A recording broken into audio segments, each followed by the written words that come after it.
Hello, this is the RPG Crawler, and welcome. Fuck, something just bit me. Hello, this is the RPG Crawler, and welcome back to my playthrough of Pillars of Eternity. Now, when last we left, we had recruited the Grieving Maiden. And since then, I discovered that my save did not take, so I had to go recruit her again real quick. I may have missed picking up. The Elf quest, I think, not sure what else. But, in between episodes, a few things have happened. The White Marches have been released. I have not got them yet, but that means that the new interface elements have been included.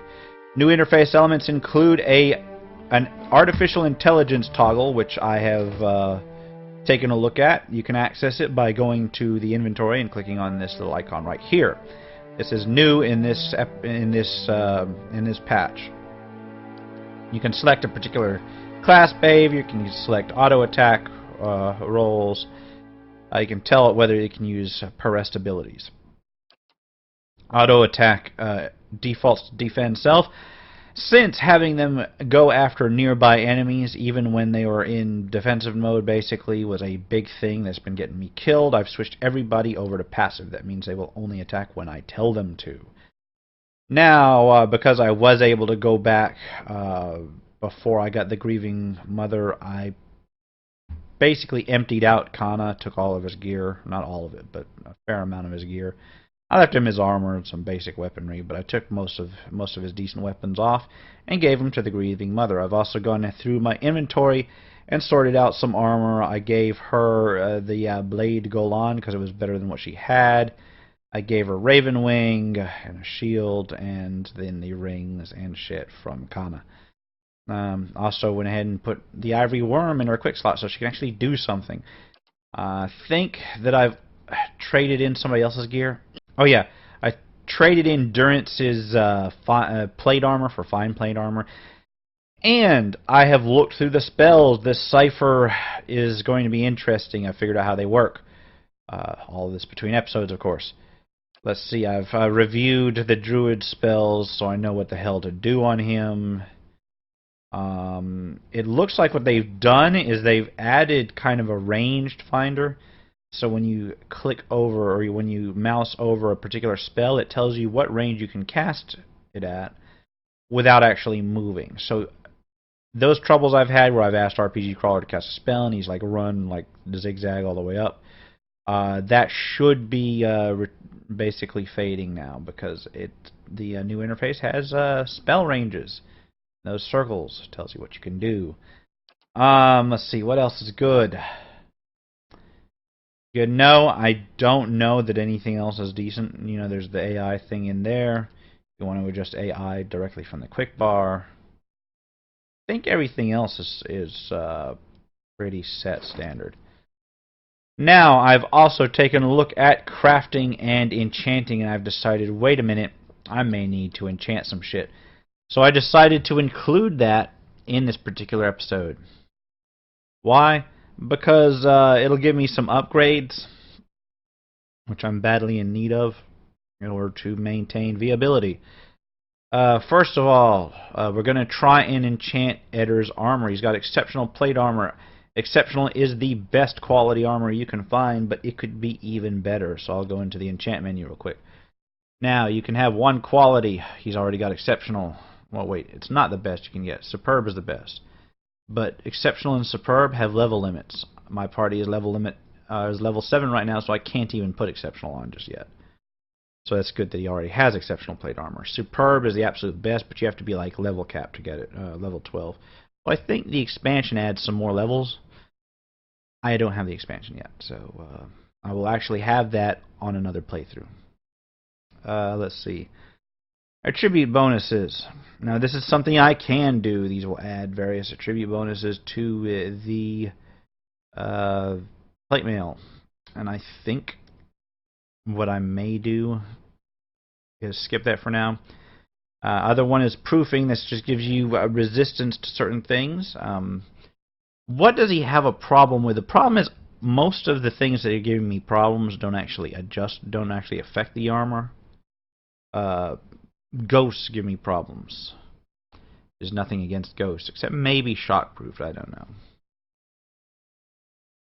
I think I may just enchant it with shockproof. What does it require? Spear spider leg. I've got plenty of these, so even if I mess up, boom, I've added shockproof to it. What else do I need? Shall I give him some more might? Yeah, let's give him some more might. Binding copper. I hope I don't need that for anything else, but I'm going to enchant it with that. So now his armor is fully enchanted. Another thing that could be useful is a weapon enchant. Who does the most damage? According to the statistics, Heravius has done the most damage, but I think it's all been spell damage. You can even enchant these unique weapons. This is the spear. Remember when I said I'm not sure what... remember in the last Enguithan Ruins I went into, when I went through that puzzle with the two faces, and they said it would give you a certain, boon? This apparently is that boon. You can get several weapons from it, depending on your answers. I didn't really know that until I looked up the walkthrough after the fact. But this spear's good enough. What I will try to do is I will give this spear... see, here's the problem I'm running into. This Heravius, he almost never melees, so I'm going to have to decide whether it's worth doing anything for him. No weapons. You can put slaying. You can put a secondary damage. I can add secondary damages to 2 different weapons. Or more, because Burning Lash I've got a bunch of. You know what? Let's look at Sagani first, because Sagani does a fair amount of damage. She is, by definition, a damage dealer. I will go ahead and upgrade Cloud Piercer. Now, it's already fine in quality. What does fine give us? Fine gives us accuracy and plus 15% damage. I don't think I'm going to worry about that. Let's look at secondary damage. Let's give her Corrosive Lash. Now, I think you can only do 1 of each. Oh, she can't put any kind of slaying on the bow. Because I am 1 moonstone short all the way across the board. Oh. Odd. Okay, apparently bows take twice as much to enchant as weapons. Well, shit. Let's give Burning Lash to the bow. Boom. And what did that make that bow?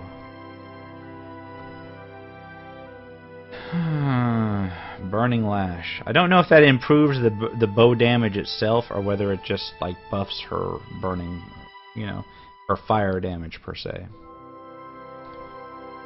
Let's go ahead and get my main's wand enchanted, I guess. I don't really feel like spending stuff to enchant basic materials.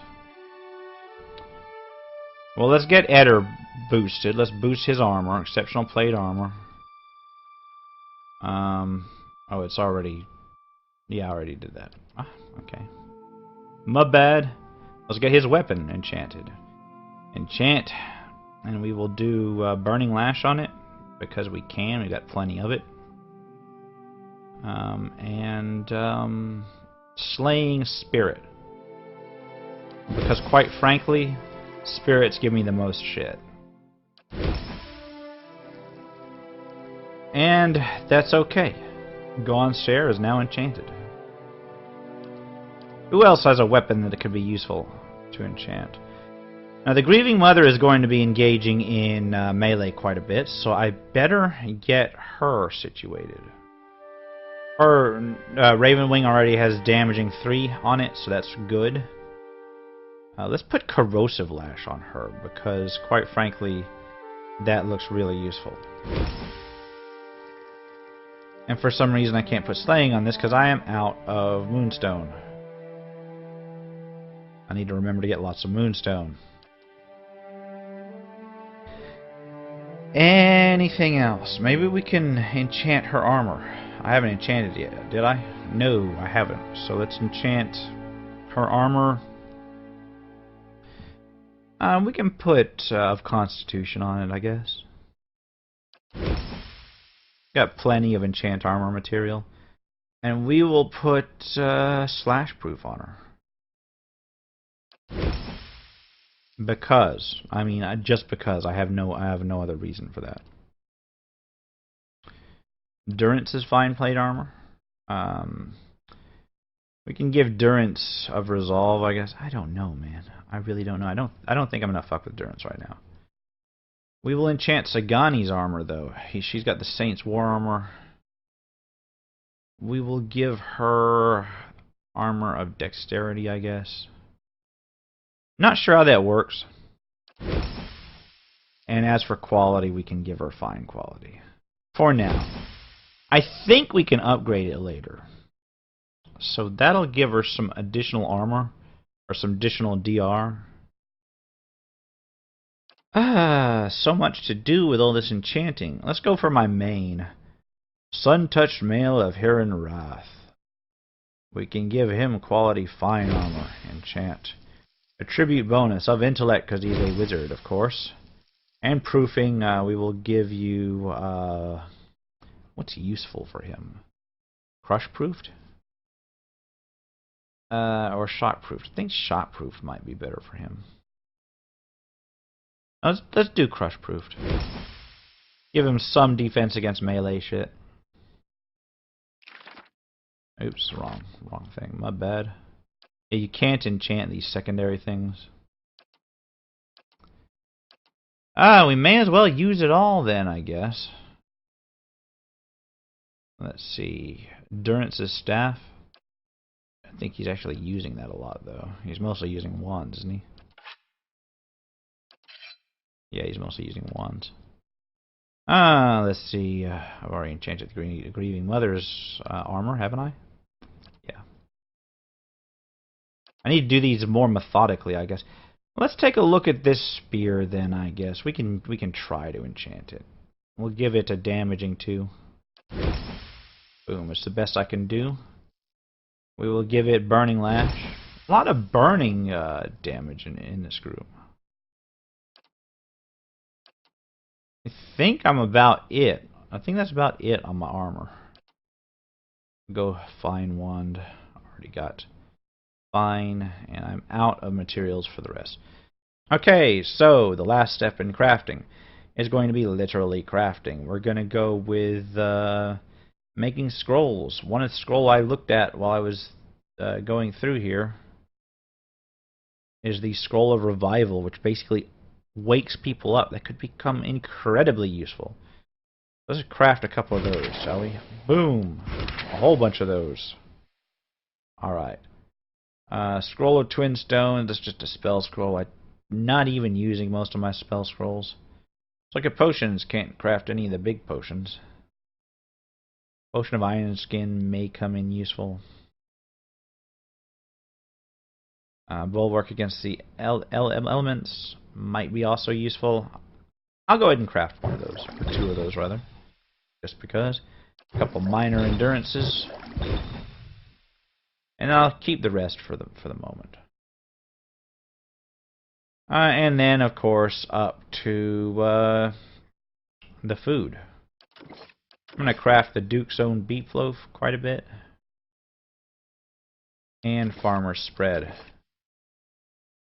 That should give me plenty of food. I need to start eating food in order to buff my stats when I get into combat. So, yeah, that gives me a lot of stuff to do. Let me go ahead and distribute the food. Oh, God damn it, that's not what I needed. Like, I can't click on shit anymore. We'll give her this. We'll give her some of this, just in case. Because she usually gets her ass handed to her, doesn't she? I think everybody else is good to go. So, we are clear to inspect Dyrford Village. This is going to be one of those episodes where I walk around talking to people, and I'm already like halfway through it. Let's head to the apothecary first, then the arms and armory. I should have looked at the armory to make sure there wasn't anything I needed before I started doing all those upgrades. My bad. I think what I'm going to do is I'll check the armory real quick, and then I'll go counterclockwise, and I'll get the church last. So, armory first. Your thought? All right, I'm in the armory now.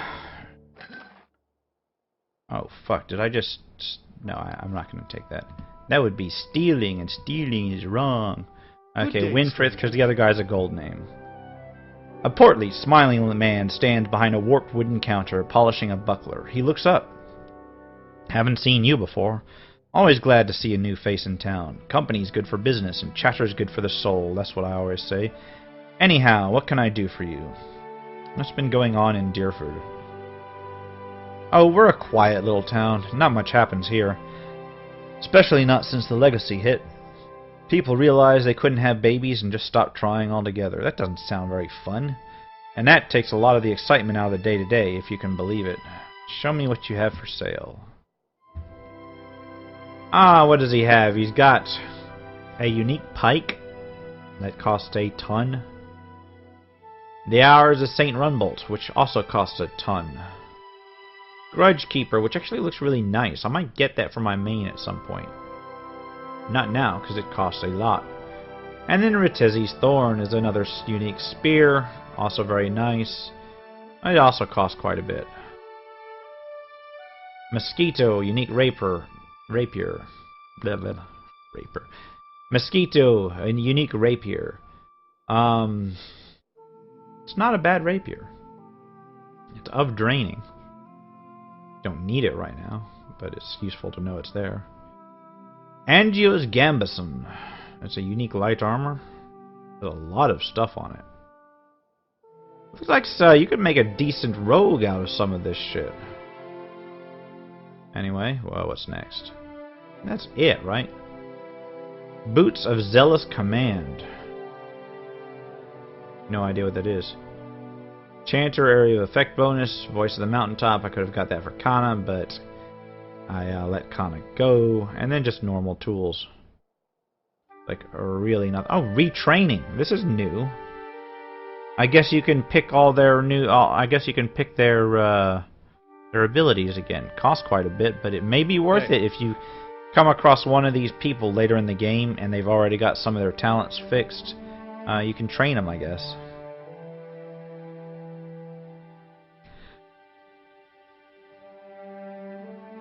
Although why you would be able to retrain at like a weapons shop, I got no idea. Let's head to the next place. Alright, we have entered Andina's house. A ledger lies open on the desk. It lists purchase and sale amounts for various A ledger lies open on the desk. It lists purchase and sale amounts for various alchemical ingredients and concoctions. And she's got her shit trapped. Or he, I don't know, it's a he or a she. Alright, there's a gold name, and I don't actually see the shopkeeper anywhere. So I guess that's that. And the fact they put those gold names in the houses is bullshit, man. I should be able to walk in and steal whatever I want. Alright, next is... And this gash here is from when I Triggle's woke up with a Scurrier. wolf pack trying to eat What? me. There. Mauled by a bear 7 years ago. Oh, yeah, Comparing look scars? Here. And here. Once the bull had me properly hooked on its horns, things got worse. Okay. Oh, there they are. That's why they weren't inside, because they were outside. Let's see what they have to offer. A young woman leans against a wagon. One arm and one side of her face are covered in bandages, with raw, rippled flesh showing beneath. A minty, tangy scent wafts from her dressing. She smiles painfully. Just ventured into town? I'm about dry on some of my stocks, but you're welcome to have a look-see. Okay, why are your stocks limited? It's the damn roads. Can't reach none of my suppliers, so I'm stuck with whatever I can scrounge up in the wood. Deercap, river reed, and the like. That's well and good, but most potions require something stronger, too. Troll skin, vessel bone, what have you. And then there's the really rare ingredients, things you'd never be able to afford, let alone find on your own. What did you find?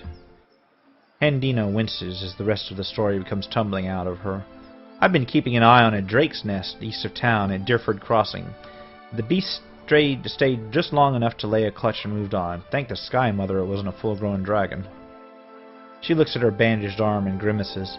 Fresh eggs are much more useful than the ones they get passed between merchants or left in nests for weeks or more.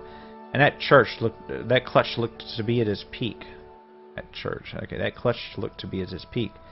Thought I'd see about getting an egg, but didn't realize so many of them had already hatched, or that young worms were so territorial. I could get an egg for you. She keeps her gaze steady, but you see hope kindling in her eyes and twitching at the corners of her mouth. I sure hope you're not letting me on. I don't think I could stand getting burned again. She bites her lip. If you really mean to go after it, I'd certainly pay you. Just remember, big as they are, dragon eggs are fragile, and there's a lot more I can do with a whole one. Stranger. Okay, so I've got another real quest.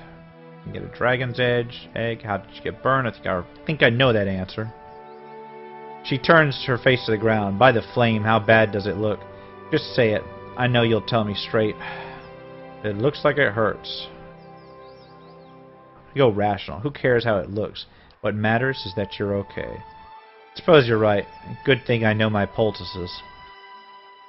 Alright.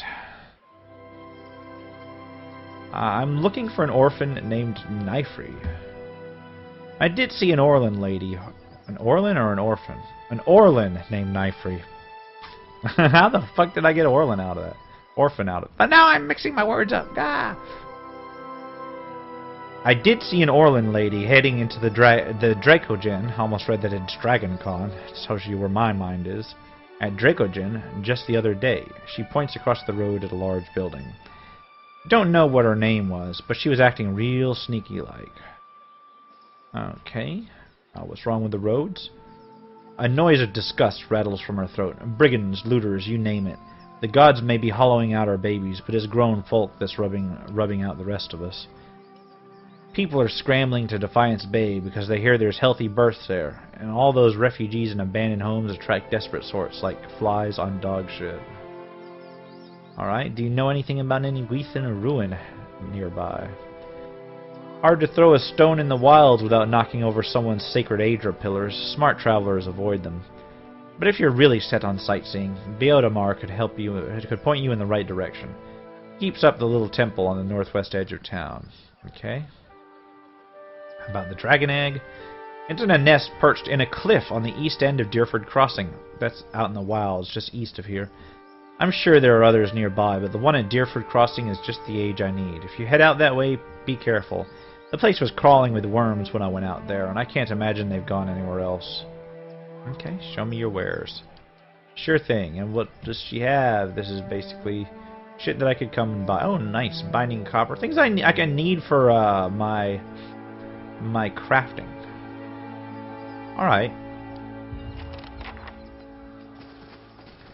Smell Dragon around here egg. reminds me of this stable hand, Drutman. Not real popular with the women, Drutman.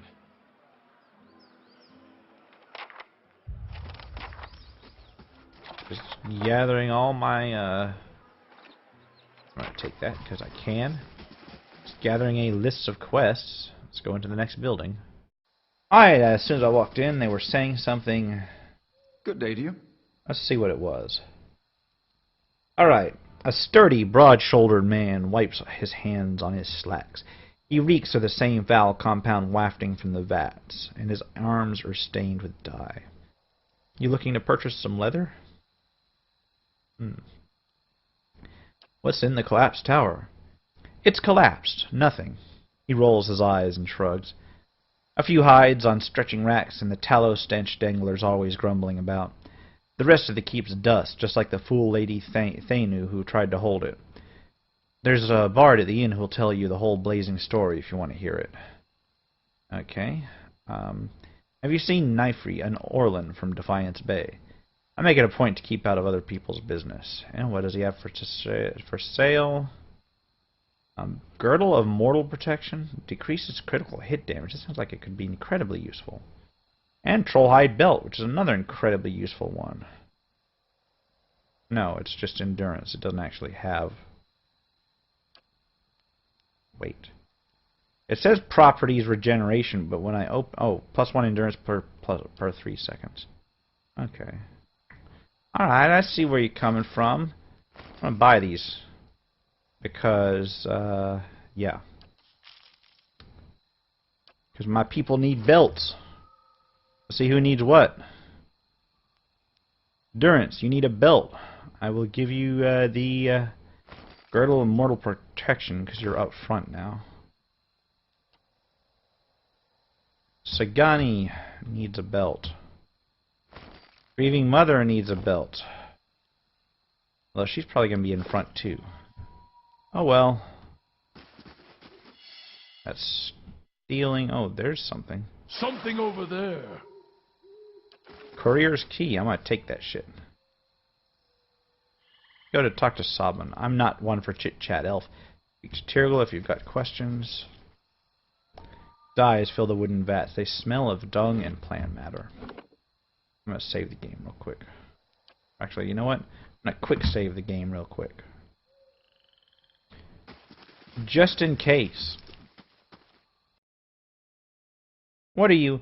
Effigy's eyes. Sabin, stop him. He raises his axe, rage in his eyes. Wait a minute. This is not what I needed to do.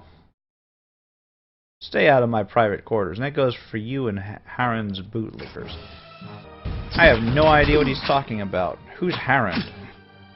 And I hate to just wipe out a random villager. Fuck.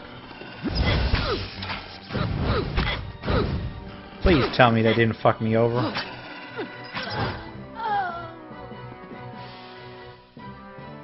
Well, that wasn't very good. Can I loot his store? Kind of, I guess. Ain't nothing worth grabbing. I guess there's some money there. I may as well take his shit, because I already killed him.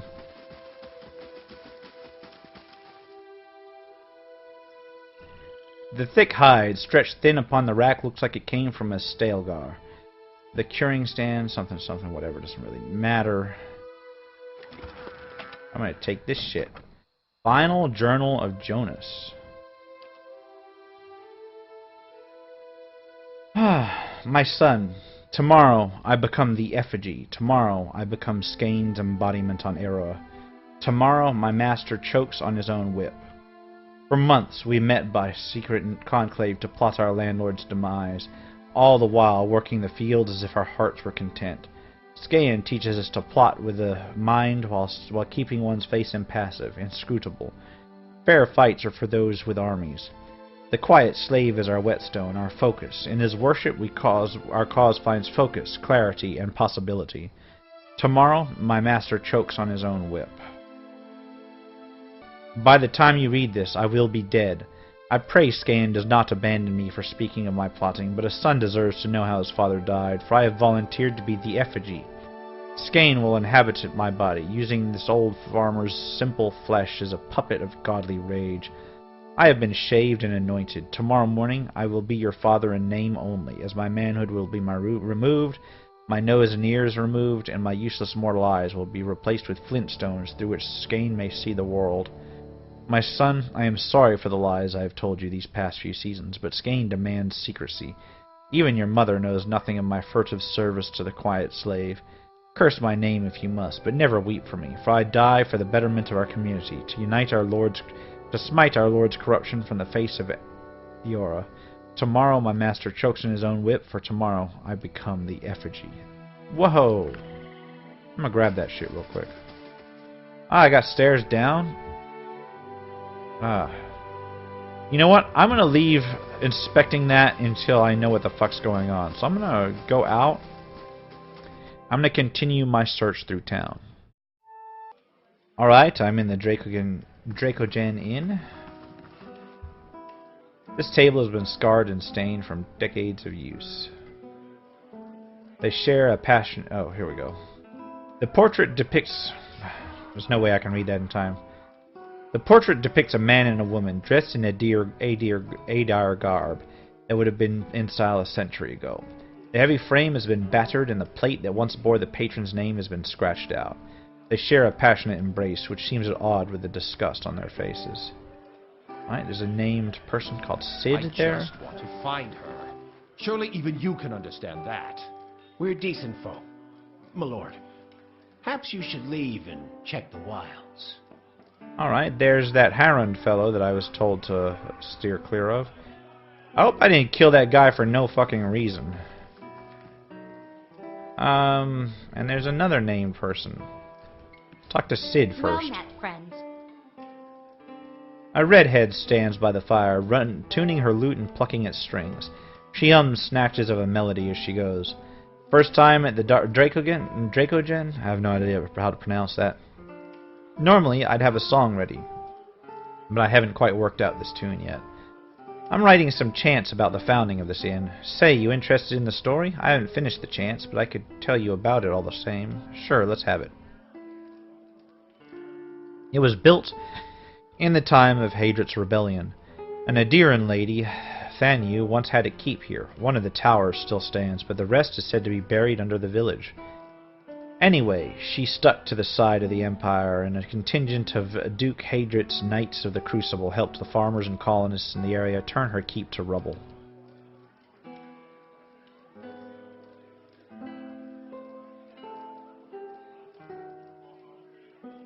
This inn was the first building that sprang up from the ruin. Built with some of the same bricks the colonists had pulled from the Lady Thanyu's castle, they say. Supposedly, the quarterstaff of her chief wizard even got lost in the construction, mortared into a wall or nailed under a floorboard.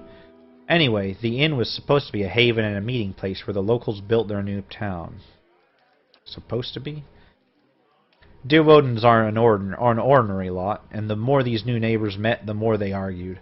They realized they didn't agree on much besides ousting the old lord. The biggest divide was over the Glenfathans and their nearby ruins. Hadrit's knights and their supporters wanted to keep the peace, but a group of misfits with more anarchic leanings had formed in town, wanting to go after the tribes the same way they'd gone after their lord. Soon the villagers were fighting with each other as much as with the Adirans. In the end, memories of the Broken Stone War and the War of the Black Trees were fresh enough that the Duke's soldiers won the day. Most of the other villagers came around eventually, but some of the core troublemakers left to join the front lines of the War of Defiance, and others, I've heard, found their way into the Gilded Compass, the most forward-looking of the Glenfathan tribes. I don't know if I believe that part myself, but it makes a good story. There's a portrait of one of the chief rabble-rousers and his rival in the peacekeeping faction.